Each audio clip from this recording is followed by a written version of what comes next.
Hi, welcome to our YouTube channel Sri Krishna Veni. In this video, I am going to solving the maths problems of TET paper 1A held on December 12, 2025 at morning session. It means shift 1. Okay? మరి first problem మనం observe చేస్తే నేను ఒక 9 అంకెల సంఖ్యను 10 కోట్ల స్థానంలో ఉన్న అంకె వందల స్థానంలో ఉన్న అంకె కన్నా 2 ఎక్కువ మరియు వేల స్థానంలో అంకె వందల స్థానంలో అంకె కన్నా 5 ఎక్కువ వందల స్థానంలో ఉన్న అంకె 3 మరియు మిగిలిన స్థానాలలో 1 ఉన్న నేనెవరిని అని చెప్పాడు. మరి ఇంగ్లీష్లో చూసినామంటే I am a 9 digit number అన్నాడు. కాబట్టి ఫస్ట్ ఏం చేస్తున్నాడు, నేను 9 డిజిట్స్ వేసుకున్నాను. అంటే 1 2 3 4 5 6 7 8 9. మరి ఇక్కడ ఇచ్చిన లింక్ ఏమంటే మనకు మెయిన్గా ఏమన్నాడంటే if 3 is in my hundreds place అన్నాడు. అంటే ఏమనక అంటే వందల స్థానంలో ఉన్న అంకె 3 అన్నాడు కదా, ఫస్ట్ అదే బేస్ చేస్తున్నాం. 1 10 100. ఇక్కడ ఏమి 3 అనమాట. ఇప్పుడు దీన్ని బేస్ చేసుకుని మిగతా ప్రాబ్లం అంతా కూడా ఏదంటే the digit in 10 crores place అంటే ఈ ప్లేస్లో అంటే 10 కోట్ల స్థానంలో ఈ ప్లేస్లో is 2 more than the digit in hundreds place అంటే ప్లేస్లో ఏమైనా 3 కదా, దీనికి ఎంత అంట 2 more than అంటే అర్థమేమనుకో 3 + 2 ఎంత 5 అనమాట. ఇక్కడ ఉంది ఈ 10 crores ప్లేస్లో అనమాట. ఏం చేస్తా ఇక్కడ 5 రాస్తాం అనమాట. నెక్స్ట్ ఆ తర్వాత ఏమి ఇచ్చాడంటే and the digit in thousands place is 1000 place అంటే మనకు ఈ ప్లేస్ మనకు ఓకే ఏమి ఈ ప్లేస్లో అంటే ఏమి వేల స్థానంలో అనమాట. Place is 5 more than the digit in hundreds place. ఈ హండ్రెడ్స్ ప్లేస్కి ఎంత అంట 5 more than అంట. అంటే వందల స్థానంలో దానికి ఎంత ఎక్కువ ఉన్నాడు 5 ఎక్కువ ఉన్నాడు. అప్పుడు ఏం చేయొచ్చు మనము 3 + 5 అంటే ఎంత 8 అనమాట. కాబట్టి ఇక్కడ ఏం చేస్తాను నేను 8 రాస్తాను అనమాట. నెక్స్ట్ ఆ తర్వాత మనకి ఇచ్చింది ఏమంటే మెయిన్ లింకే ఏది if 3 is in my hundreds place అంటే ఇదే అనమాట. వందల స్థానంలో ఏముంది 3 అని చెప్పని ఇచ్చాడు. ఆ తర్వాత ఏమన్నానంటే and in remaining places are 1 అంటే మిగిలిన స్థానాలు ఎలా ఉన్నాయంటే అన్నీ కూడా 1 అని చెప్పాను అన్నాడు. కాబట్టి ఏం చేస్తాను ఇక్కడ 1 1 1 1 1 1 వేస్తాను అయిపోయింది. ఇప్పుడు ఏమన్నా క్వశ్చన్ మనకు హూ యామ్ ఐ మరి నేను ఎవరు అన్నాడు. ఈ నంబర్ అని చెప్పని మనకు అర్థం అనమాట. ఏ ఆప్షన్ అంటే మనకి ఇచ్చిన వాటిలో వచ్చేసేదంటే first option is the right answer అనమాట. సెకండ్ ప్రాబ్లం అబ్జర్వ్ చేస్తే which of the following represents numerically for 1 crore 1 lakh 101 తెలుగులో 1 కోటి 1 లక్ష 101ని క్రింది వాటిలో సంఖ్యా రూపంలో తెలుపున్నది అని అంటే నంబర్స్లో రాయాలని చెప్పని అర్థం మనకు. ఏది 1 crore 1 lakh 101 అంటాడు. 1 కోటి 1 లక్ష 101 అన్నాడు. కాబట్టి నేను ఏం చేస్తానంటే క్రోర్లో ఉంది కాబట్టి ఫస్ట్ 1లు 10లు 100లు 1000 10,000 లక్ష 10 లక్షలు కోటి అనమాట. విధంగా వేయచ్చు అనమాట. ఏమి తర్వాత ఇదే మనకు 1s డిజిట్ తర్వాత 1s డిజిట్ తర్వాత 10s డిజిట్ ఆ తర్వాత 100 డిజిట్ నెక్స్ట్ 1000 డిజిట్ ఏమి నెక్స్ట్ 10,000 డిజిట్ 10,000 డిజిట్ మనకు ఏమి నెక్స్ట్ ఆ తర్వాత ల్యాక్ డిజిట్ తర్వాత 10 lakh డిజిట్ ఆ తర్వాత క్రోర్ అనమాట. ఈ విధంగా రాసుకున్నానంటే క్లారిటీ ఉంటుంది మనకి. ఫస్ట్ ఏమన్నా అంటే 1 కోటి అంటే 1 crore అంటే ఏం చేస్తా ఇక్కడ 1 వేస్తా. నెక్స్ట్ 1 లక్ష అన్నాడు అంటే ల్యాక్ అంటే ఎక్కడ వస్తుంది మనకు ఇక్కడ వస్తుంది అంటే ఇక్కడ వేస్తాను నేను 1 ఏమి ఆ తర్వాత 1 కోటి 1 లక్ష 101 అన్నాడు. 101 అంటే అర్థం ఏమనుకో ఏమి ఇంగ్లీష్లో వచ్చేసి మనకి ఏమన్నా 1 crore 1 lakh 101 అంటే 1 అంటే అర్థం 101 ఇక్కడ వేస్తా అయిపోయింది. మిగతా ఏం చేయొచ్చు మనము జీరోస్ వేసినామంటే అయిపోయింది అనమాట. ఏది 101 00 101 మరి ఏదంటే ఆప్షన్లో మనకు ఇది third option is the right answer అనమాట. Next option a shopkeeper while selling a silk sari for 8,500 rupees he will get a profit of 1,500 rupees and while selling a cotton saree for 1,000 rupees he will get a loss of 200 rupees. If he sells 100 silk sarees and 120 cotton sarees in a week, overall profit or loss అన్నాడు. మనకేమి అంటే తెలుగులో చూస్తే ఒక దుకాణదారుడు పట్టు చీరను 8,500 రూపాయలకి అమ్మడం అంటే మనకు సిల్క్ శారీ తీసుకుంటే ఏమి సిల్క్ శారీ వచ్చేసి అంటే అది పట్టు చీర వచ్చేసి ఏం చేశాడంటే ఎంత అమ్మాడంట అమ్మిన వేలు వచ్చేసి అది ఎస్పీ వచ్చేసి ఎంత అంటే 8,500 అంట ఏమి ఆ తర్వాత అమ్మడం వలన 1,500 రూపాయలు లాభం అనమాట. అంటే ప్రాఫిట్ ఎంత వస్తుంది ఈ విధంగా అమ్మితే అంటే 1,500 rupees వస్తుందంట. ఎట్లా 8,500కి అమ్మితే 1,500 rupees గెయిన్ వస్తుందంట. నెక్స్ట్ నూలు చీరను 1,000 రూపాయలకి అమ్మడం ద్వారా 200 rupees నష్టం వస్తుంది. ఇది నూలు చీరను అన్నప్పుడు ఇది కాటన్ అన్నాడు ఇక్కడ మనకు. ఇది కాటన్ తీసుకుంటే కాటన్ శారీ వచ్చేసి అమ్మిన వేళ ఎస్పీ వచ్చేసి ఎంత అంటే మనకు 1000 రూపీస్ అంట. 1000 రూపీస్కి అమ్మితే ఏమైంది, లాస్ వచ్చిందంట. ఎంత లాస్ వస్తుందంట, 200 రూపీస్ లాస్ వస్తుందంట. ఇప్పుడు వాడు ఏమన్నానంటే ఇవి ఈ సేల్స్ 100 సిల్క్ శారీస్ అంటే 100 పట్టు చీరలు అనమాట. 100 పట్టు చీరలు అంటే సిల్క్ శారీస్ అనమాట. సిల్క్ శారీస్ అన్నీ 100 అంట. అమ్మి తర్వాత ఏమన్నాడు మళ్ళీ అంటే 120 కాటన్ శారీస్ కాటన్ శారీస్ వచ్చేసి 120 అనమాట. కాటన్ శారీస్ 120 అమ్మితే ఓవరాల్ మీద అతనికి ప్రాఫిటా లాస్ అని చెప్పి అడుగుతున్నాడు. మరి ఇప్పుడు మనం ఏం చేద్దామంటే ఇప్పుడు సిల్క్ శారీని ఏం చేస్తున్నాడు, ప్రాఫిట్కి ఎంత, ఒక శారీ అమ్మితే 1500 ప్రాఫిట్ వస్తుంది. కాబట్టి నేను ఇప్పుడు ఏం చేస్తానంటే సిల్క్ శారీస్ 100 అమ్మినాడు అన్నాడు. కాబట్టి ఏం చేస్తున్నాడు 100 × 15 అంటే వేస్తే ఎంత వస్తున్నప్పుడు 1540 వస్తుంది అనమాట. ఇది ప్రాఫిట్ వచ్చిందనమాట దీనికి. నెక్స్ట్ ఆ తర్వాత ఇవి ఎన్ని అమ్మినాడంటే మనకు 120 అమ్మినాడు. ఒక్కోదాన్ని ఏం చేసినాడు 200 లాస్కి అమ్మినాడు. కాబట్టి ఎంత లాస్ వస్తుంది ఇది అంటే అప్పుడు మనకు 3 zeros 12 2 24,000 లాస్ వస్తుంది. ఇది లాస్ అనమాట. అంటే మొత్తానికి ప్రాఫిటా లాస్ అన్నాడంటే ప్రాఫిట్ ఎక్కువ ఉంది కాబట్టి ఏం చేద్దాం, ప్రాఫిట్లో నుంచి లాస్ చేసేద్దాం. మనకు అప్పుడు ఏమొస్తుంది, మనకు ఖచ్చితంగా ప్రాఫిటే వస్తుందని చెప్పి అర్థం. మనకు ఎంత ప్రాఫిట్ వస్తుందంటే 0,006 తర్వాత 4లో 2 పోతే 2 ఉంటుంది, 1 ఉంటుంది. ఎంత 1,26,000 ఎంత మనకు అంటే ప్రాఫిట్ అని చెప్పని అర్థం అనమాట. ఓకే, మరి ఏ ఆప్షన్ అంటే మనకి ఇచ్చిన వాటిలో వచ్చేసి second option is the right answer అనమాట. వాడు కన్ఫ్యూజ్ కావడం కోసం ఏం చేసినాడంటే మనకు ఇంతకు అమ్మితే అన్నాడు, మనం అమ్మిన వేళని కౌంట్ చేసుకుంటామని చెప్పాను. కానీ అమ్మిన వేళ మనకు ఇక్కడ అవసరమే లేదనమాట. జస్ట్ ప్రాఫిట్ ఒకదానిపైన వచ్చే ప్రాఫిట్ ఒకదానిపైన వచ్చేటువంటి లాస్ బేస్ చేసుకుని మనం చేసినామంటే ఆన్సర్ వచ్చేస్తుంది మనకు. నెక్స్ట్ థర్డ్ ప్రాబ్లం అబ్జర్వ్ చేస్తే if x = 1/2 + 1/6 + 1/12 + 1/20 + 1/30 then the value of x is x అని చెప్పి ఇదానికి ఇచ్చి అయినా ఎక్స్ విలువ అని చెప్పన్నాడు. మరి ఈ ప్రాబ్లం అబ్జర్వ్ చేస్తే మనకి ఏమనిపిస్తుంది, లెంత్గా ఉందని చెప్పి అనిపిస్తుంది. కాబట్టి వాంటెడ్గానే ఇచ్చాడు వాడు. ఎందుకంటే టైం కిల్లింగ్ పర్పస్ అనమాట. అక్కడ లాజిక్ అంటే ఏం లేవు. ఫస్ట్ ఏం చేయాల్సింది, ఎల్సిఎం ఫైండ్ చేయాల్సిందే వీటికి. కాబట్టి ఏం చేస్తా 2, 6, 12, 20, 30కి ఎల్సిఎం ఫైండ్ చేసినాడంటే 2 1 జా 2 3 జా 2 6 జా 2 10 జా 2 15 జా. నెక్స్ట్ ఆ తర్వాత మళ్ళీ ఏం చేయొచ్చు మనము 3, 6, 15 ఉంది. ఈ 3 ఏం చేయొచ్చు మనము 3తో క్యాన్సిల్ చేసుకోవచ్చు. అంటే 3 ఇది క్యాన్సిల్ కాదు కాబట్టి 1 అలానే వేస్తా. నెక్స్ట్ 3 1 జా 3 2 జా ఇది క్యాన్సిల్ కాబట్టి అలానే రాస్తా. నెక్స్ట్ 3 5 జా 15. నెక్స్ట్ ఏం చేయొచ్చు 10 5 ఉంది. అంటే ఈ రెండు ఏమైతే మనకు 5తో క్యాన్సిల్ అవుతాయి కాబట్టి 5 తీసుకుంటాను నేను. 1 1 క్యాన్సిల్ కాదు కాబట్టి ఇలానే రాస్తా. 5 2 జా 10 5 1 జా. నెక్స్ట్ మళ్ళీ ఏం చేయొచ్చు 2తో క్యాన్సిల్ అవుతాయి ఈ రెండు కాబట్టి 1 1 1 1 1 అయిపోయింది. ఎల్సిఎం 2 3 జా 6 6 5 జా 30 32 ఎంత 60. So LCM is 60. కాబట్టి ఏం చేస్తా ఈ ఎల్సిఎం 60. తర్వాత ఏం చేయాలి డినామినేటర్తో దీన్ని డివిజన్ చేయాలి. డివిజన్ చేసి ఆ వచ్చిన ఆన్సర్ని ఏం చేయాలి ఇంటూ న్యూమరేటర్ చేయాలన్నమాట. అంటే ఏమొస్తుంది మళ్ళీ 260 అంటే 30తో క్యాన్సిల్ అవుతుంది. కాబట్టి 30 × 1 ఎంత 30 వేయచ్చు. నెక్స్ట్ 6 10 జా 10 × 1 ఎంత 10 వేయచ్చు. నెక్స్ట్ 12 5 జా 60 5 × 1 ఎంత 5 వేయచ్చు. నెక్స్ట్ 23 జా నెక్స్ట్ మళ్ళీ 32 జా 30 10 40 45 45 5 ఎంత 50 50/60. అంటే 0 0 క్యాన్సిల్ చేస్తే ఎంత వస్తుంది 5/6 అనమాట. మరి ఏ ఆప్షన్ అంటే మనకు 5/6 అంటే first option is the right answer. Next problem the sum of additive and multiplicative inverse of -5/9 is -5/9 యొక్క సంకలన మరియు గుణాకార విలోమాల మొత్తం అన్నాడు. ఏది మనకు నంబర్ అంటే -5/9 అన్నాడు. దీనికి ఏమి అడిటివ్ ఇన్వర్స్, ఇది అడిటివ్ ఇన్వర్స్ అనమాట. అంటే మనకు సంకలన విలోమం. సంకలన విలోమం అంటే ఏం చేస్తామంటే మైనస్ ఉంటే ఏం రాస్తాము ప్లస్ రాస్తాం అంతే. అంటే ఏం రాయొచ్చు మనము 5/9 రాయొచ్చు.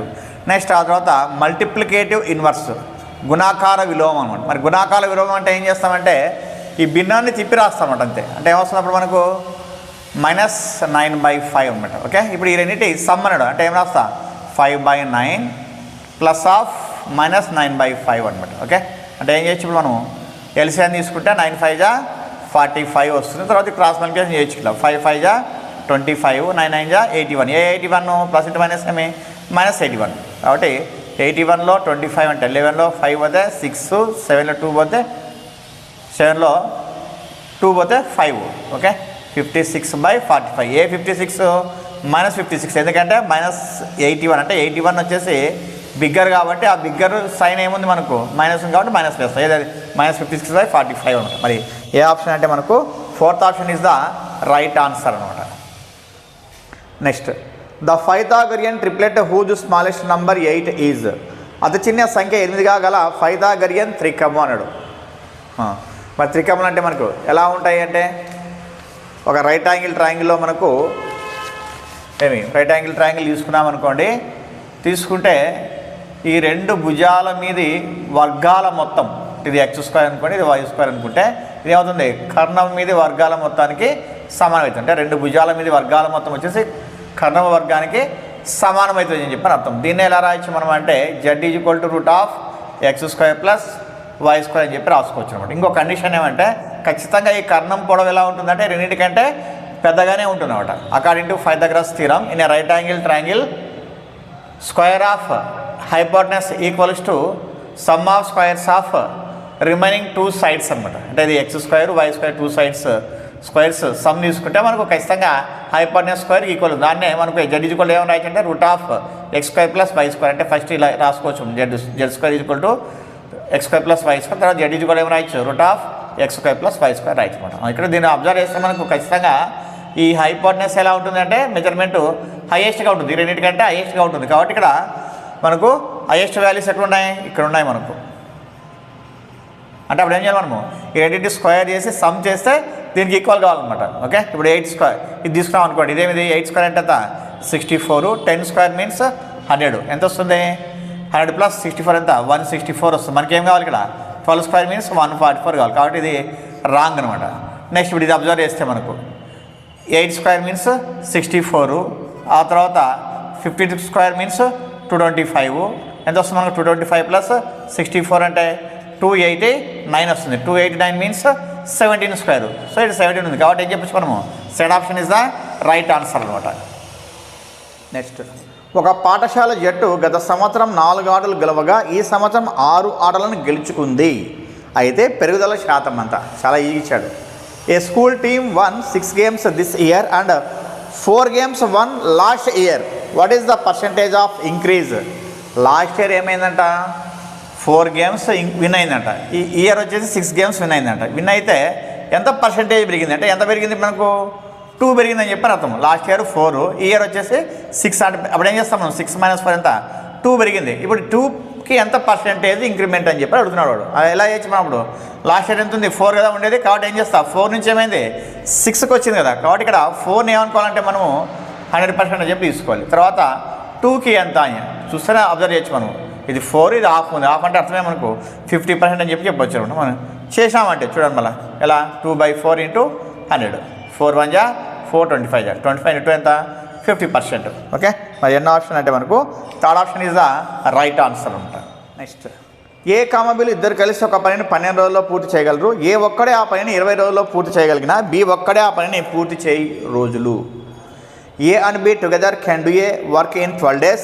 If A alone can finish the work in 20 days, then in how many days B alone can finish the work? First మనకి ఏ వీళ్ళిద్దరు కలిసి అంటే ఏ కమ్మ బీలు ఇద్దరు కంబైన్డ్గా చేస్తే ఒక వర్క్ని ఏం చేస్తారంటే 12 daysలో కంప్లీట్ చేస్తున్నారన్నమాట. నెక్స్ట్ ఓన్లీ ఏ అనమాట. అంటే ఏ ఒక్కడే చేస్తే ఆ పని ఏం చేస్తున్నా అంటే 20 daysలో చేస్తున్నాం అనమాట.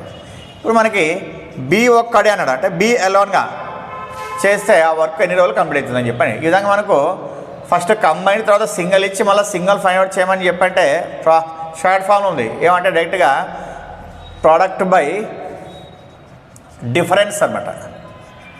ప్రోడక్ట్ బై డిఫరెన్స్ ఏం చేసాం మనము 12 × 20 / 20 - 12 అని చెప్పి రాసుకోవచ్చు. సేమ్ 12 × 20 / 20 - 12 అంటే ఎంత 8 అనమాట. ఏం చేయొచ్చు 4 × 2 = 4, 5 = 2, 1 = 2, 6 ఎన్ని రోజులు 30 days అనమాట. 6, 5 ఎంత 30.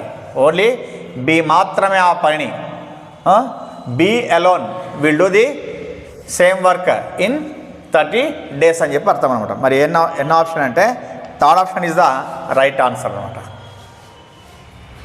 నెక్స్ట్, 5,000 రూపాయలకు 12% రేటున 2 సంవత్సరములకు సామాన్య వడ్డీకి అప్పు తీసుకున్నా 2 సంవత్సరాల తర్వాత కట్టవలసిన సామాన్య వడ్డీ, అది సింపుల్ ఇంట్రెస్ట్ అనమాట.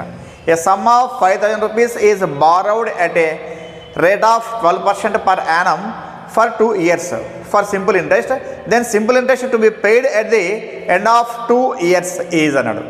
సింపుల్ చేద్దాం మనము, without PTR by 100. First rate of interest ఎంత అన్నాడంటే 12% అన్నాడు. దీని మీనింగ్ అర్థం ఏమంటే 12/100, ఎందుకంటే పర్సెంటేజ్ కాబట్టి 12/100. అంటే అర్థం మనం ఏ విధంగా చేసుకోవచ్చు అంటే 100 రూపాయలకి 12 రూపాయలు ఇంట్రెస్ట్ అని చెప్పని అర్థం అనమాట. ఓకే, మనకి ఇచ్చిన ప్రిన్సిపల్ ఎంత ఇక్కడ అంటే 5,000 అని చెప్పని అర్థం. మరి 5,000కి ఎంత అవుతుంది? 100 రూపాయలకి 12 రూపాయలు ఇంట్రెస్ట్ అయితే 5,000 రూపాయలకి ఎంత అవుతుందంటే ఏం చేస్తాం? Comparison method same, 5,000/100 × 12. ఇది 1 yearకి. అడిగింది టైం ఎంత మనకు? 2 years అన్నాడు. కాబట్టి ఏం చేస్తా? ఇంటూ 2 చేస్తా, అయిపోయింది. 2 zeros × 2 zeros క్యాన్సల్. నెక్స్ట్ 12 2 జా 24 అంటే 50 × 24 అంటే 5 4 జా 20, 5 2 జా 10, 12 ఒక 0 ఎంత? 1,200 రూపీస్ అనమాట. సో ఎస్ఐ ఈజ్వల్ ఎంత? 1,200 rupees without using PTR by 100. Okay, మరి ఆప్షన్ ఏదంటే మనకు second option is the right answer అనమాట. Next, a scooter requires 2 liters of petrol to cover 80 kilometers. To cover 80 kilometers అంటే 80 కిలోమీటర్లకి ఎంత పెట్రోల్ కావాలంట? 2 liters petrol కావాలంట. 80 kilometersకి 2 liters పెట్రోల్ కావాలంట. Okay, then how much petrol is needed to cover 1 kilometer. మరి 1 kilometerకి ఎంత petrol కావాలి? మళ్ళీ దాన్ని దేనిలో చెప్పాలంట? ఇన్ ఎంఎల్ అంట, అంటే మిల్లీ లీటర్స్లో చెప్పాలంట, నాట్ ఇన్ లీటర్స్ అనమాట. ఓకే, మన తెలుగులో చూస్తే ఒక స్కూటర్ 80 kilometerలు ప్రయాణించడం కొరకు 2 లీటర్ల పెట్రోల్ అవసరం అవుతుంది. ఓకే, 80 kilometerలకి 2 లీటర్లు కావాలన్నమాట. అయినా 1 kilometer ప్రయాణించడానికి ఎంత పెట్రోల్ అవసరం అవుతుంది? 1 kilometerకి ఎంత పెట్రోల్ అవసరం అవుతుంది? దాన్ని దేనిలో చెప్పాలి? మిల్లీ లీటర్స్లో చెప్పాలి. ఓకే, ఫస్ట్ ఏం చేద్దామంటే లీటర్స్లోనే చూద్దాం మనం. ఎలా? ఇప్పుడు 80 kilometerలకి 2 లీటర్లు అన్నప్పుడు 1 kilometerకి ఏమవుతుంది? తక్కువే కావాలి కదా. కాబట్టి ఏం చేస్తాను నేను? 1/80 × 2 వేస్తాను. ఇది లీటర్స్లో ఉంది. మరి దీన్ని ఏం చేయాలి? మనము మిల్లీ లీటర్స్లోకి మార్చాలి. యాక్చువల్గా 1 లీటర్కి ఎన్ని మిల్లీ లీటర్స్ మనకు? 1000 మిల్లీ లీటర్స్ అనమాట. Okay, 1000 milli litres. ఇప్పుడు ఏమవుతుంది మనకంటే ఇప్పుడు లీటర్స్ ఉన్నాయి కదా, వీటిని ఏం చేయాలి? మనము మిల్లీ లీటర్స్లోకి మార్చాలి. అంటే 1000తో గుణిస్తాను నేను, అంతే. 0 0 క్యాన్సల్. నెక్స్ట్ 2 1 జా 2, 4 జా 4 1 జా 4, 25 జా. సో 25 మిల్లీ లీటర్స్ అవసరం అనమాట. మరి ఎన్నో ఆప్షన్ అంటే first option is the right answer అనమాట. Next, what is the defect with a pictograph? What is the defect with a pictograph? పటచిత్రాలలోని దోషమేమి అన్నాడు. పటచిత్రాలు, పిక్టోగ్రాఫ్స్ అంటే అర్థం ఏమనక అంటే మనము ఇచ్చిన డేటాని ఏం చేస్తామంటే, అంటే దత్తాంశాన్ని ఏం చేస్తామంటే బొమ్మల రూపంలో చూపిస్తాం అనమాట. ఇలా బొమ్మ రూపంలోన మనం రిప్రజెంట్ చేస్తాం గ్రాఫ్ని అనమాట. అంటే ఓకే, దీన్ని మనం పిక్టోగ్రాఫ్స్ అంటాం, అంటే పటచిత్రాలు అని చెప్తాం. ఇప్పుడు దీంట్లో ఉన్నటువంటి దోషం ఏమి అంటున్నాడు? డిఫెక్ట్ ఏమని చెప్పి అడుగుతున్నాడు. మరి ఫస్ట్ ఆప్షన్ అబ్జర్వ్ చేస్తే ఏమి ఇచ్చాడంటే టు డ్రా మోర్ పిక్చర్స్, ఎక్కువ చిత్రాలు ఇవ్వాలి. అంతే కదా, మనం ఏం చేస్తామంటే వాడు 10 చిత్రాలు ఇచ్చింటే 10 చిత్రాలు ఇవ్వాలి, 20 చిత్రాలు ఇస్తే 20 చిత్రాలు అలా మనం ఏదో చేసుకుంటా వెళ్తాం అనమాట. ఇది కూడా ఒక డిఫెక్టే. నెక్స్ట్ సెకండ్ వన్ వచ్చేసి pictures may not have clarity. చిత్రాలు స్పష్టంగా ఉండకపోవచ్చు. అంతే కదా, మనం ఒకటి డ్రా చేసినప్పుడు ఇంకోటి ఎలా ఉంటుంది? సేమ్ అలానే రాదనమాట. అందుకే కాబట్టి క్లారిటీగా ఉండదనమాట. Next third option, difficult to estimate the value of part of A picture. చిత్రంలో భాగానికి సరైన విలువను ఊహించడం కష్టం. అది సరైన విలువను ఊహించేది ఎట్లా ఉంటుంది మనకంటే కొద్ది కష్టంగానే ఉంటుంది. చేయగలుగుతాం కానీ కొద్ది కష్టంగానే ఉంటుంది. నెక్స్ట్ ఫోర్త్ ఆప్షన్ వచ్చేసి ఆల్ ది అబౌవ్ 5 1 U అన్నాడు. కాబట్టి ఏం చెప్పచ్చు మనము? పైనటువంటి 3 ఆప్షన్స్ కూడా ఏమి మనకి డిఫెక్ట్ అనమాట, అంటే ఏమి దోషాలు అనమాట. ఓకే, కాబట్టి ఇది fourth option is the right answer అనమాట. Next, heights of 10 students were measured in centimetres and the results are as follows. ఇక్కడ 10 students యొక్క హైట్స్ సెంటీమీటర్లో ఇచ్చానంట. ఏమి తెలుగులో చూస్తే 10 మంది విద్యార్థుల ఎత్తులను సెంటీమీటర్లో కొలిచారు మరియు ఈ ఫలితాలు ఈ క్రింది విధంగా ఉన్నాయి. 10 students హైట్స్ ఎత్తులు ఏం చేసినాడంటే సెంటీమీటర్లో ఇచ్చాడు, విధంగా ఇచ్చాడంట. మరి క్వశ్చన్ ఏ విధంగా ఉందంటే how many students have heights more than the mean height? How many students have heights more than the mean height? అంటే మీన్ హైట్ కంటే ఎక్కువ హైట్ కల విద్యార్థులు ఎంతమంది, స్టూడెంట్స్ ఎంతమంది అని చెప్పి అడుగుతున్నాడు. మన తెలుగులో చూస్తే ఎంతమంది విద్యార్థులు సగటు ఎత్తు కంటే ఎక్కువ ఎత్తు కలిగి ఉన్నారు? సగటు ఎత్తు కంటే ఎక్కువ ఎత్తుని కలిగి ఉన్న విద్యార్థులు ఎంతమంది అంటాడు. అంటే ఇక్కడ ఏం చేయాలి, మనము మీన్ ఫైండ్ అవుట్ చేయాలి, అది సగటును ఫైండ్ అవుట్ చేయాలి. మరి మీన్ డెఫినేషన్ ఏమనుకు sum of the observations by number of observations. మరి సగటు అంటే మనకు పరిశీలనాంశముల మొత్తము బై పరిశీలనాంశముల సంఖ్య. ఆల్రెడీ ఎంతమంది ఉన్నారంటే 10 మెంబర్స్ ఉన్నారనమాట. ఓకే, ఇప్పుడు వీటికి టోటల్ చేద్దాం మనం, అంటే సమ్ ఆఫ్ ది అబ్జర్వేషన్స్ చేద్దాం. ఓకే, ఏమొస్తుంది మళ్ళా 5 9 14 14 7 21 21 3 24 24 8 32 32 2 34 35 5 40. Okay, next 9 12 16 19 21 26 29 29 32 32 32 3 35 35 4 39. నెక్స్ట్ ఇది ఆల్రెడీ 10 1 ఎన్ని ఉన్నాయి, 10 ఉన్నాయి, 10 3 ఎంత 13 అన్నమాట. ఇది మనకు పరిశీలనాంశంలో మొత్తం సమ్ ఆఫ్ ది అబ్జర్వేషన్స్. మరి మీన్ కావాలంటే some of the observations by number of observations 10, అంటే పరిశీలనాంశంలో మొత్తము బై పరిశీలనాంశంలో ఎన్ని ఉన్నాయి, 10 ఉన్నాయి. ఏం చేయొచ్చు మనం, ఎంత 139 అనమాట. ఇది మనకు సగటు. ఓకే, మీన్ ఇది. మరి దీనికంటే ఎక్కువ హైట్ అంటే 139 కంటే ఎక్కువ హైట్స్ ఎవరెవరు ఉన్నారు చూద్దాం. మరి ఇక్కడ ఉంది ఒకటి 140, నెక్స్ట్ 155, నెక్స్ట్ 147, ఆ తర్వాత 152 ఉంది. ఇంకేం లేవు ఇంకా. కాబట్టి ఎంతమంది ఉన్నారు, 1 2 3 4, అంటే 4 మెంబర్స్ ఉన్నారని చెప్పి అర్థం. మరి ఏ ఆప్షన్ అంటే మనకి ఇచ్చిన వాటిలో third option is the right answer అనమాట. నెక్స్ట్ ఏ బీకు చెల్లెలు. ఏ వచ్చేసేమి బీకు చెల్లెలు. బి కంటే ఏ 3 సంవత్సరములు చిన్నది. బి కంటే ఏ వచ్చేసేమంట 3 years చిన్నదంట. బి యొక్క ప్రస్తుత వయసు పి సంవత్సరంలో అనుకుంటే బి వయసు పరంగా ఏ ప్రస్తుత వయసు డాష్ సంవత్సరాలు అని చెప్పని ఇచ్చాడు. ఓకే, ఇంగ్లీష్లో చూస్తే A is B's younger sister. A is B's younger sister. A is 3 years younger than B. If B's present age is P years, then A's present age in terms of B's age is dash years అన్నాడు. మనం observe చేస్తే మనకి ఇక్కడ ఏమేమి ఇచ్చాడు link అంటే మనకు ఏమి ప్రజెంట్ ఏజ్ ఆఫ్ బి ఇచ్చాడు. బి యొక్క ప్రస్తుత వయసు ఎంత అన్నాడంటే పి అన్నాడు. మరి మనకు ఇంకో కండిషన్ ఏమి ఇచ్చాడంటే A is 3 years younger than B. B కంటే ఏ 3 సంవత్సరములు చిన్నది అనమాట. బి కంటే ఏమి 3 years చిన్నది అంట. అంటే అప్పుడు ఏమని రాస్తాం మనము, P - 3 అని చెప్పి రాస్తాం అంతేమనుకో. మరి ఇప్పుడు ఇచ్చిన దాన్ని ఈ ఏజ్ ఎలా ఉంటుందని చెప్పి ఆప్షన్స్ ఇచ్చాడు. ఏమని ఇచ్చాడంటే ఫస్ట్ P - 3 ఒకటి, second one P + 3, third one 3P, fourth one P/3 + 3. మరి ఏది ఆప్షన్ రైట్, P - 3 కదా. అంటే ఇది first option is right answer అనమాట. ఇది ఫస్ట్ వన్. ఓకే, సింపుల్గానే ఉంది ఇది. Next which of the following is greater number among these. Next తెలుగులో చూస్తే ఈ క్రింది వాణిలో ఏది పెద్దది అన్నాడు. మరి ఏది పెద్దది అంటే మనకి ఇక్కడ అన్నీ కూడా టు ది పవర్ ఆఫ్ అని చెప్పని వాల్యూస్ ఉన్నాయి. ఏమి మరి మనం ఏం చేయాలి, మొత్తం అంతా కూడా నంబరింగ్లో రాసుకోవాలి. మరి నంబరింగ్లో రాసుకోవాలంటే మనకు ఫస్ట్ ఇది అబ్జర్వ్ చేస్తే 0.1 అలా రాస్తాం. మరి to the power of 10 value ఎంత మనకంటే 1024 అనమాట. ఎంత 1024 అంటే 0.1 × 1024 వేసానంటే ఇక్కడ 100 కదా, మల్టిప్లికేషన్ ఏమొస్తుంది మళ్ళీ 1024 అని వస్తుంది.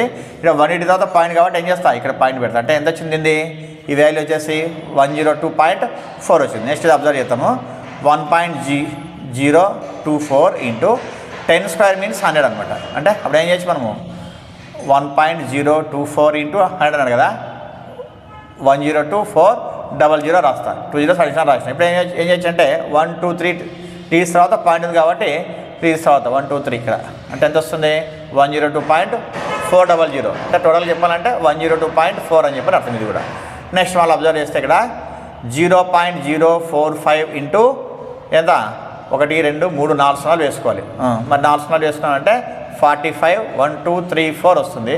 మరి ఎన్ని డీస్ తర్వాత 1 2 3 కదా, అంటే ఏం చేస్తా 1 2 3 అంటే ఇక్కడ అంటే 450 వస్తుంది ఇది.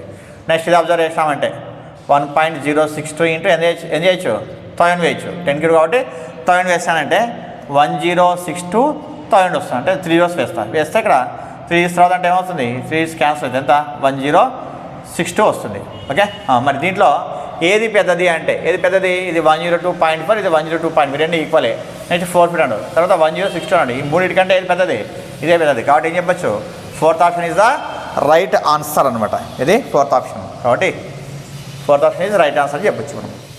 Next, if a plus b equals to 3ab and ab equals to 15 then a² plus b² అన్నాడు. అంటే a ప్లస్ బి ఇచ్చినాడు, ab ఇచ్చినాడు, a² ప్లస్ b² ఫైండ్ చేయమన్నాడు. మరి ఏం చేయొచ్చు అంటే మనము a² ప్లస్ b²ని a ప్లస్ బి ఏబిని యూజ్ చేసే ఫార్ములా రాసుకోవాలి. ఎలా రాసుకోవచ్చు అంటే a plus b whole square minus 2ab రాయొచ్చు. ఎందుకంటే ఇప్పుడు a plus b whole square అంటే ఏమని రాస్తాం మనము, a² plus 2ab plus b² రాస్తా. తర్వాత ఏం రాసినాం, మైనస్ 2ab రాసినప్పుడు ఏం చేయొచ్చు, ప్లస్ 2ab మైనస్ 2 క్యాన్సిల్ అయితే ఏమొస్తుంది, a² ప్లస్ b² వస్తుంది. ఇదే ఉంది కదా. కాబట్టి ఈ ఫార్ములా రాసుకోవాలి. ఇప్పుడు ఈ వాల్యూస్ సబ్స్టిట్యూట్ చేసుకుందాం. a ప్లస్ బి అంటే ఎంత, 3ab whole square minus 2 into ab means 15 రాయొచ్చు. లేదంటే ఏబిని అలానే పెట్టుకుందాము. ఏబిని అలానే పెట్టుకొని ఇప్పుడు ఏం చేస్తున్నట్టు నేను 3² ab హోల్ స్క్వేర్ రాస్తా, దీన్ని మైనస్ 2ab రాస్తా. రెండిట్లో ఏం కామన్ తీసి మనము ab ఓకే, ab కామన్ తీసానంటే 3² మళ్ళీ ఏముంటుంది ఇక్కడ ab ఉంటుంది మైనస్ ఇది 2 ఉంటుంది. ab means 15, 3² ab means 15 minus 2 ఎంత 15, 9, 3² అంటే 9 కదా, 15 9 జా ఎంత 135 మైనస్ 2 ఎంత వస్తుంది, 5 2 పోతే 3 అంటే ఎంత 15 ఇంటూ 133 వస్తుంది. మళ్ళీ 15 3 జా 45, 15 3 జా 45, 49, 15 1 జా 15 ఎంత 19 ఎంత 1995. ఏ ఆప్షన్ అంటే మనకి ఇచ్చిన వాటిలో third option is the right answer అనమాట. Next, if 4 to the power of x plus 3 is equal to 112 plus 8 into 4 to the power of x, then 18x to the power of 4x is equal to dash అని ఇచ్చాడు. తెలుగులోనా ఈ మొత్తం ఇచ్చి అయినా 18x to the power of 4x is equal to dash అని చెప్పని ఇచ్చాడు. మరి ఎలా చేయొచ్చు మనము, 18x to the power of 4x అంటే అర్థమేమనుకో ఎక్స్ వాల్యూ ఫైండ్ చేయాలని చెప్పి అర్థం. మరి ఎక్స్ వాల్యూ దీన్ని ద్వారా రాబట్టాను. మరి దీని ద్వారా ఎలా రాబడతామంటే ఇప్పుడు ఏం చేస్తానంటే ఇక్కడ 4 ఉంది, ఇక్కడ 4 ఉంది కదా, ఈ మొత్తం ఇక్కడ 8 ఉంది, 4 8, ఈ 4 ఏం చేస్తానంటే 2² అని చెప్పి రాసుకుంటా. ఇలా అంటే 2², 4 మీన్స్ 2², తర్వాత మళ్ళీ ఏం రాయొచ్చు to the power of x plus 3 is equal to 112 అలా రాసుకుంటా. ప్లస్ నెక్స్ట్ ఏం రాస్తా 2² into 2², 4 means 8 means 2³ next 4 means 2² whole to the power of x రాస్తా. ఇప్పుడు ఇది a to the power of m into a to the power of n, a to the power of m into a to the power of n అంటే అర్థం ఏమనుకో a to the power of mn అని చెప్పని అర్థం అనుకుంటే ఈ రెండింటిని multiplication చేయాలి మనం. అంటే two the power of 2x plus 2 3 6 next 112 plus next ఏమొస్తుంది ఇది a to the power of 3 లేకుంటే 2కి రాస్తున్నాం. Next two the power of ఏం రాయొచ్చు 2x రాస్తా. ఓకే ఏమి నెక్స్ట్ మళ్ళీ ఏం చేయొచ్చు అంటే ఇప్పుడు ఈ 2³ into two the power of 2xని డివైడ్ చేస్తాను నేను. అంటే two the power of 2x plus 6 minus 2³ into two the power of 2x is equal ఎంత 112. నెక్స్ట్ మళ్ళీ దీన్ని కూడా కొద్దిగా ఎక్స్పాండ్ చేసి రాస్తాను. ఎలా రాయొచ్చు అంటే two the power of 2x into 2 to the power of 6 రాస్తాను. ఎందుకంటే a to the power of m into a to the power of n అంటే ఏం రాయొచ్చు a to the power of m plus n కదా, minus 2³ into two the power of 2x is equal to 112. రెండింటిలో ఏం common ఉంది two the power of 2x common. కాబట్టి two the power of 2x common ఇచ్చినంటే two the power of 6 minus two the power of 3 is equal to ఎంత 112. Next మనకు two the power of 2x into two the power of 6 means ఎంత వస్తుంది 2³ ఎంత మనకు 8 వస్తుంది. Next మళ్ళీ అటువైపు 2³ అంటే 8 అనమాట. అంటే 8 8 ఎంత 64 అని చెప్పి రాసుకోవచ్చు. Minus 2³ means 8 is equal to 112. Next two the power of 2x 64లో 8 పోయిందంటే మనకు 14 8 పోతే 6 56 ఈజ్ ఈక్వల్ టు 112. ఇక్కడ క్యాన్సిల్ చేస్తే 56 1 జా 56 2 జా అంటే two the power of 2x is equal to ఎంత two the power of 0 sorry two the power of 1 అని చెప్పి అర్థం. 1 అంటే అర్థమేమనుకో 2x ఈజ్ ఈక్వల్ టు 1 కదా, ఎందుకంటే bases are equal then experience also equal. కాబట్టి ఏం రాయొచ్చు మనము to the power of x is equal to 1 అని రాస్తే x ఈక్వల్ ఎంత వస్తుంది 1/2 వస్తుంది. x ఈజ్ ఈక్వల్ ఎంత 1/2. ఇప్పుడు ఏం చేద్దామంటే దీంట్లో సబ్స్టిట్యూట్ చేద్దాం. 18 into x means 1/2 to the power of 4 into 1/2. 2 1 ja 2 9 ja 2 1 ja 2 square ja అంటే 9 to the power of ఎంత 2 అనమాట. 9 to the power of 2 means 81 అనమాట. మరి ఏ ఆప్షన్ అంటే వీటిలో వచ్చేసి third option is the right answer అనమాట. నెక్స్ట్, ఏ తన పొలంలో ఉదయం 3 గంటల 45 నిమిషాలు సాయంత్రం 3 గంటల 55 నిమిషాలు పనిచేశాడు. అయితే అతను పొలంలో పనిచేసిన మొత్తం సమయం ఎంత? A worked for 3 hours 45 minutes in the field in the morning and 3 hours 55 minutes in the evening. What is the total time he worked in the field అని ఈ ఆప్షన్స్ ఇచ్చాడు మనకి. ఎలా అంటే మార్నింగ్ వచ్చేసి ఎంత అంట 3 hours 45 minutes అంట మార్నింగు. నెక్స్ట్ ఈవినింగ్ వచ్చేసి ఏం చేశాడంటే 3 hours 55 minutes వర్క్ చేశాడు. వర్క్ చేస్తే టోటల్ మీద అంటే 2 ప్లస్ చేయాలి. ప్లస్ చేస్తే ఎంత టైం అని చెప్పి ఇవి ఇచ్చాడు మనకు. అవర్స్ మినిట్స్లో ఇచ్చాడు. మరి ఎలా చేసామనం అంటే మనకి యాక్చువల్గా 16 minutes అయితే ఏమవుతుంది మనకు 1 hour వస్తుంది. కాబట్టి ఇక్కడ 45 55 ఉంది. అంటే 45 55 అంటే ఎంత వస్తుంది మనకు 100 minutes వస్తాయి. ఈ 100 minutesలో మనకి ఏమొస్తుంది 60 minutes వెళ్ళిపోయింది అనుకోండి. అంటే ఇది 1 hour వెళ్ళిపోతుంది అనమాట. 1 hour వస్తుంది అంటే ఎంత 40 minutes మిగులుతుంది. అంటే ఈ 100 minutesలోన 1 hour 40 minutes అని చెప్పని అర్థం. ఇక్కడ ఓన్లీ టోటల్గా చేసుకుంటే ఇక్కడ అవర్స్ టోటల్ చేస్తే ఎంత 6 hours ఉంది. ఇక్కడ 6 hours. ఇక్కడ ఎంత ఉంది మళ్ళీ 1 hour 40 minutes అంటే ఇక్కడ +1 యాడ్ చేస్తా. Okay 6 + 1 hours. తర్వాత ఏమి 40 minutes అంటే ఎంత వస్తుంది 7 hours 40 minutes అనమాట. మరి ఎన్నో ఆప్షన్ మనకంటే fourth option is the right answer అనమాట. నెక్స్ట్, ఒక బాలుడు 7 సెంటీమీటర్ల వ్యాసార్థం ఉన్న వృత్తాకార డిస్క్ను 2 సమాన భాగాలుగా చేశాడు. ఒక్కొక్క అర్ధ వృత్తాకారంగా ఉన్న డిస్క్ చుట్టుకొలత ఎంత అన్నాడు. A boy divide a circular disc of radius 7 centimeters in 2 equal parts. What is the perimeter of each semi circular shape disc అన్నాడు. అంటే మనకి ఒక సర్క్యులర్ షేప్లో ఉన్నటువంటి డిస్క్ని ఏమి తీసుకున్నాడంట ఒక bye.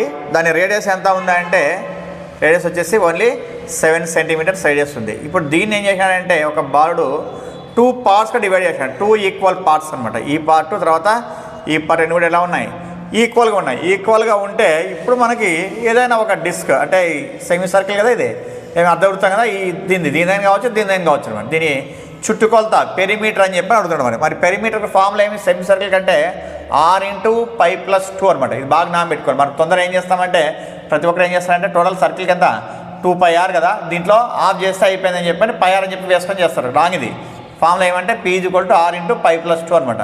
p = r means 7. Next ఇదేం చేయొచ్చు 22/7 + 2 అనమాట. అంటే 7 LCM ఎంత వస్తుంది 7 7 2 = 14 14 + 22 ఎంత 36 వస్తుంది. ఓకే అంటే 7 × 36/7 చెప్పి వేసుకోవచ్చు. అప్పుడు ఏమవుతుంది 7 7 క్యాన్సల్ ఎంత 36 మనకి ఇచ్చింది సెంటీమీటర్స్ కాబట్టి సెంటీమీటర్స్లో చెప్పొచ్చు. సో ఏమి perimeter of the semi circular disc అనమాట. అంటే అర్ధవృత్తాకారం ఉన్నటువంటి డిస్క్ యొక్క చుట్టుకొలత ఎంత అంటే 36 centimeters ఉంటాయి. ఏ ఆప్షన్ అంటే మనకు fourth option is the right answer. Next, దీర్ఘ ఘనాకారంలో గల ఒక గది లోపలి కొలతలు 12 meters 8 meters 4 metersగా ఉన్నాయి. సున్నం వేయడానికి ఒక చదరపు మీటర్కు 5 రూపాయలు ఖర్చు అయితే గది 4 గోడలకు గది పై కప్పుకు సున్నం వేస్తే మొత్తం ఎంత ఖర్చు అవుతుంది? యాక్చువల్గా ప్రాబ్లం ఎలా ఉంటుందంటే గది 4 గోడలకి సున్నం వేయడానికి అని చెప్పి అడుగుతున్నాడు. కానీ వాడు గది 4 గోడలకి మళ్ళీ పై కప్పుకి అని చెప్పి అడుగుతున్నాడు. ఇది కొద్దిగా కన్ఫ్యూజన్ అనమాట. ఇంగ్లీష్లో చూస్తే the internal measures of A cuboidal room are 12 meters by 8 meters by 4 meters. Find the total cost of whitewashing all 4 walls of a room and ceiling of the room if the cost of whitewashing is 5 rupees per square meter అన్నాడు. ఇది మనకి ఏమి ఇచ్చాడంటే ఒక cuboidal room measurements ఇచ్చాడు. ఏ విధంగా ఇచ్చాడంటే 12 meters 8 meters 4 meters అంటే L = 12 B = 8 తర్వాత H = ఏమి 4 meters అని చెప్పి ఇచ్చాడు. ఇచ్చి ఏమి fine the total cost off white washing all 4 walls. 4 walls అంటే గది 4 గోడలు వేసేయాలి అంటే ఫార్ములా ఏం మనకు 2H × L + B అనమాట. తర్వాత మళ్ళీ ఏమన్నాడంటే of room and ceiling of the room అంటే గది పైకప్పు అన్నప్పుడు మనకి ఏ షేప్లో ఉంటుంది అది రెక్టాంగిల్ షేప్లో ఉంటుంది. అంటే L × B మాత్రం తీసుకోవాలి. అంటే ఏం ఫార్ములా మనకు ఎల్ ఇంటూ బి అనమాట, ఎల్ ఇంటూ బి. ఓకే, ఇది మనకు టోటల్గా మనం ఫైండ్ అవుట్ చేయాల్సిందే. తర్వాత ఏం చేయాలంటే ఈ మొత్తాన్ని ఏం చేయాలి మనం ఇంటూ 5 చేస్తే మనకు ఆన్సర్ వస్తుంది. ఓకే, ఇప్పుడు 2h అంటే 2 into 4 plus L plus B అంటే ఎంత మనకు 12 ప్లస్ 8 ప్లస్ మళ్ళీ 12 ఇంటూ 8 ఇంటూ ఎంత 5 అనమాట. 2 ఇంటూ 4 ఎంత 8 వస్తుంది. 12 ఇంటూ 8 వచ్చేసి 20 ప్లస్ 12 8 జా 96. ఓకే, నెక్స్ట్ ఇంటూ 5 అంట. 20 ఇంటూ 8 ఎంత వస్తుంది 160 ప్లస్ 96 ఇంటూ 5 ఏం చేయొచ్చు 96 అంటే 6 69 ఎంత 25 256 ఇంటూ 5 రూపీస్ అనమాట. అంటే ఏమవుతుంది ఇప్పుడు 5 6 జా 30 5 5 జా 25 28 5 2 జా 10 12 ఎంత 1280 రూపీస్ వస్తుంది అనమాట మొత్తానికి. అంటే ఇది గది 4 గోడల వైశాల్యానికి, తర్వాత గది పై కప్పుకి అనమాట, ఇది వైట్ వాష్ వేయడానికి అనమాట. అంటే area of the room 4 walls రూమ్కి, తర్వాత మళ్ళీ ఏరియా ఆఫ్ ది సీలింగ్ అనమాట. మొత్తం అయితే ఖర్చు అంటే మనకు 1280 రూపీస్ అనమాట. ఎన్నో ఆప్షన్ అంటే మనకు third option is the right answer. Next, 2 గోళంల ఘనపరిమాణాల నిష్పత్తి 64:27 అయినా వాటి ఉపరితల వైశాల్యంలో నిష్పత్తి ఎంత అన్నాడు. The volumes of 2 spheres are in the ratio 64:27. Find the ratio of their surface area అనమాట. మరి ఫస్ట్ మనకి ఇచ్చింది ఏమంటే వాల్యూమ్స్ ఇచ్చాడు, ఏది గోళం అనమాట. గోళం వాల్యూమ్స్ అంటే V1:V2 అనుకున్నాం. మరి ఫార్ములా ఏం మనకు అంటే ఇది మనకు 4/3 πr³ కదా, ఏమైనా వస్తా πr1³ 4/3 πr2³ అని చెప్పి రాసుకుంటా. మరి ఇచ్చిన వాల్యూ ఎంత అంటే మనకు 64:27 అన్నాడు. 64:27 అంటే ఏం చేస్తా అంటే 64ని క్యూబ్లో రాసుకోవాలి. క్యూబ్లో రాసుకోవాలంటే 4³ రాయొచ్చు, నెక్స్ట్ ఇది 3³ రాయొచ్చు. తర్వాత ఏమవుతుంది 4/3 పై క్యాన్సిల్ అయితే r1³ r2³ ఈక్వల్ ఏమి 4³ 3³ అంటే మనకు క్యూబ్ క్యాన్సిల్ చేసినామంటే r1 r2 ఎంత 4:3. తర్వాత మన ఏమన్నాడంటే ఉపరితల వైశాల్యంలో నిష్పత్తి అన్నాడు. ఏది find the ratio of their surface area అన్నాడు. మరి సర్ఫేస్ ఏరియా ఫార్ములా మనకు ఏమంటే 4πr1² 4πr2² అని చెప్పి రాసుకోవచ్చు మనం. ఓకే, అప్పుడు ఏమవుతుంది 4π క్యాన్సిల్ అయితే r1² r2². ఏం ఫామ్ మనకు 4² 3² ఎంత 16:9 అనమాట. మరి ఏ ఆప్షన్ అంటే third option is the right answer అనమాట. నెక్స్ట్, ఒక చతుర్భుజం యొక్క భుజాల మధ్య బిందువులలో ప్రతి బిందువును మిగిలిన మధ్య బిందువులో కలిపినచో ఏర్పడిన పటంలో త్రిభుజాల సంఖ్య. If every mid point of each side of a quadrilateral is join to every other mid point, then the number triangle formed by this construction is. బాగా అర్థం ఇక్కడ ఒక ఏదైనా ఒక మనము క్వాడ్రిలేటర్ తీసుకున్నాం, ఇలా ఒకటి తీసుకుందాం మనం. ఇలా తీసుకున్నానంటే నేను క్వాడ్రిలేటర్ తీసుకుంటే వాడు ఏమన్నాడంటే భుజాల మధ్య బిందువులలో every mid point of each side, అంటే ఇది మిడ్ పాయింట్ అనుకో, దీనికి ఇది మిడ్ పాయింట్ అనుకోండి, దీనికి ఇది మిడ్ పాయింట్ అనుకోండి, దీనికి ఇది మిడ్ పాయింట్ అనుకున్నాం. ఆ తర్వాత ఏమన్నాడంటే ఏమి every mid point of each side of quadrilateral is join to every other mid point అనమాట. అంటే ఒక మధ్య బిందువు నుంచి మిగిలిన మధ్య బిందువులకి ఏం చేయాలంట మనం గీయాలంట. ఎలా అంటే ఇక్కడ నుంచి ఈ పాయింట్ నుంచి ఏం చేస్తానంటే ఇక్కడికి గీస్తాను నేను, నెక్స్ట్ ఈ పాయింట్ నుంచి ఇక్కడికి గీస్తా, నెక్స్ట్ ఈ పాయింట్ నుంచి ఇక్కడికి గీస్తా. అంటే ఈ పాయింట్స్ ABCD అనుకుందాము. ఇప్పుడు ఏం చేసినానంటే ఏ నుంచి బీకి, ఏ నుంచి సికి, ఏ నుంచి డి గీసిన, నెక్స్ట్ మళ్ళీ అదే మార్గనే బి నుంచి సి గీస్తా, తర్వాత బి నుంచి మళ్ళీ ఏమి డి గీస్తా. ఓకే, ఈ రెండు అయిపోయినాయి. బి నుంచి ఏ ఆల్రెడీ అయిపోయింది. నెక్స్ట్ ఇప్పుడు సిని తీసుకుంటే సి నుంచి డి గీస్తా. ఓకే, ఇంకా సి నుంచి బీకి అయిపోయింది, సి నుంచి ఏకి అయిపోయింది. ఇప్పుడు ఎన్ని త్రిభుజాలు ఏర్పడుతున్నాయి అన్నాడు. మనం నంబరింగ్ వేసుకుంటే ఇప్పుడు ఇక్కడ 1 ఇది, ఈ మొత్తం ఇది 1, నెక్స్ట్ ఈ మొత్తం ఇది ఏమవుతుంది 2, ఇది 3, ఇది 4, ఇక్కడ 4 ఉన్నాయి అవుట్ సైడ్ మనకు. తర్వాత ఇప్పుడు ఇంటర్నల్గా చూసినామంటే 5, 6, 7, 8 ఉన్నాయి. ఓకే, ఇవి 5, 6, 7, 8 అనమాట. నెక్స్ట్ మళ్ళీ అబ్జర్వ్ చేస్తే మనకు ఈ 6, 7 కలిపితే ఒకటి అవుతుంది, అంటే 6, 7 కాంబినేషన్లో ఒకటి, అంటే ఇది 9 అనుకోండి. నెక్స్ట్ ఆ తర్వాత 5, 8 కాంబినేషన్లో ఒకటి తీసుకోవచ్చు మనం. 5, 8 కాంబినేషన్లో ఒకటి తీసుకుంటే ఎంత 10 అయింది. నెక్స్ట్ మళ్ళీ 7, 8 కాంబినేషన్లోన 7, 8 కాంబినేషన్లో మళ్ళీ ఒకటి 11 అయింది. నెక్స్ట్ మళ్ళీ ఇది 5, 6 కాంబినేషన్లో ఏమవుతుంది 12 అవుతుంది. అంటే టోటల్గా ఎన్ని ఉంటాయి మనకు అంటే 12 ట్రయాంగిల్స్ ఫామ్ అవుతాయని చెప్పి అర్థం మనకు. ఏ ఆప్షన్ అంటే మనకు fourth option is the right answer అనమాట. నెక్స్ట్ ప్రాబ్లం, గోడ గడియారంలో 7 గంటల సమయం అయినప్పుడు నిమిషాల ముళ్ళు గంటల ముళ్ళు మధ్య ఏర్పడు కోణాలు అన్నాడు. The angles formed between the minute hand and hour hand when the time is 7 o'clock are అన్నాడు. మరి ఎలా చేస్తామంటే మనం డ్రా చేసుకున్నామంటే 12, 6, 3, 9, 7 ఇక్కడ వేసుకున్నామంటే ఇది మినిట్స్ హ్యాండ్, ఇది అవర్స్ హ్యాండ్ మనకు. ఓకే, ఇలా వేసుకుంటే ఇక్కడ యాంగిల్ ఎంత వస్తుంది, నెక్స్ట్ మళ్ళీ ఇటువైపు యాంగిల్ ఎంత వస్తుంది, 2 యాంగిల్స్ అయినాడు మనకి. మరి ఎలా చేస్తామంటే మనకు 7 hours అన్నాడు కదా, యాక్చువల్గా total hour minutes hour hand మనకు కంప్లీట్ రెవల్యూషన్ చేయాలంటే, అంటే గంటల ముళ్ళు కంప్లీట్ రెవల్యూషన్ చేయాలంటే ఎంత టైం తీసుకుంటాం, 12 hours కదా. అంటే 12 hours-కి ఎంత యాంగిల్ వస్తుంది మనకు కంప్లీట్ అంటే 360 వస్తుంది. అప్పుడు 7 hours-కి ఎంత వస్తుంది అంటే ఇప్పుడు ఏం చేస్తాము, 7/12 × 360, 12 1 12, 30 ఎంత 210 degrees. అంటే ఇక్కడ ఎంత వచ్చింది, 210 వచ్చింది. మళ్ళీ రిమైనింగ్ ఎంత ఉంటుంది ఇక్కడ ఇటువైపు అంటే 360లో నుంచి ఏం చేయొచ్చు మనం 210 తీసేసినామంటే ఎంత వస్తుంది, 150 వస్తుంది. ఓకే, 150, 210 ఈ రెండు యాంగిల్స్ ఏమని చెప్పని మనకు అర్థం. మరి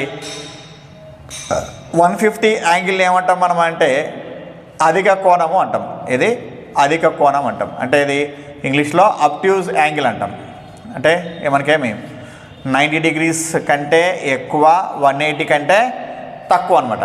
అంటే గ్రేటర్ దాన్ 90, లెస్ దాన్ 180 ఉంటే అది మనకు అబ్ట్యూజ్ యాంగిల్ అనమాట. నెక్స్ట్ 210 ఏమంటామంటే పరావర్తన కోణము అంటాం అనమాట. ఇది పరావర్తన కోణము అంటాం అనమాట. ఇంగ్లీష్లో వచ్చేసి రిఫ్లెక్స్ యాంగిల్ అంటాం అనమాట. ఇది రిఫ్లెక్స్ యాంగిల్. మరి రిఫ్లెక్స్ యాంగిల్ పరావర్తన కోణం అంటే ఏమి, 180 కంటే ఎక్కువ, 360 కంటే తక్కువగా ఉంటాయి అనమాట.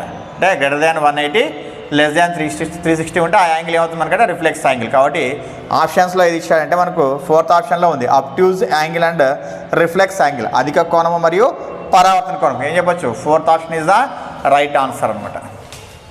నెక్స్ట్, ఏబిసి త్రిభుజంలో ఏబి భుజము బి వైపుకు డి వరకు పొడిగించబడింది మరియు ఏసీ = బీసీ అయిన angle CAB plus angle CBD ఎల్లప్పుడూ అని కింద కోణాలు ఇచ్చాడు. అధిక, అల్ప, లంబ, సరళ కోణం అని చెప్పి 4 ఆప్షన్స్ ఇచ్చాడు. మరి ఇంగ్లీష్లో చూస్తే in triangle ABC AB is extended beyond B up to D if AC = BC then angle CAB plus angle CBD is always angles obtuse, acute, right, straight అని చెప్పి యాంగిల్స్ ఇచ్చాడు. మరి ఎలా చేస్తామంటే ఫస్ట్ ఏం చేస్తానంటే నేను ఇచ్చిన డేటా ప్రకారంగా ట్రయాంగిల్ డ్రా చేసుకుంటాం. According to given data we will draw a triangle draw చేసానంటే వాడు బీని డి వరకు ఎక్స్టెండ్ చేసినాడు కాబట్టి బి ఇక్కడ కిందే వేసుకుంటా, ఏ ఇక్కడ వేస్తా, సి ఇక్కడ వేస్తా. ఇప్పుడు బీని ఏం చేసినాడు, డి వరకు ఎక్స్టెండ్ చేసినాడు అని చెప్పి అన్నాడు.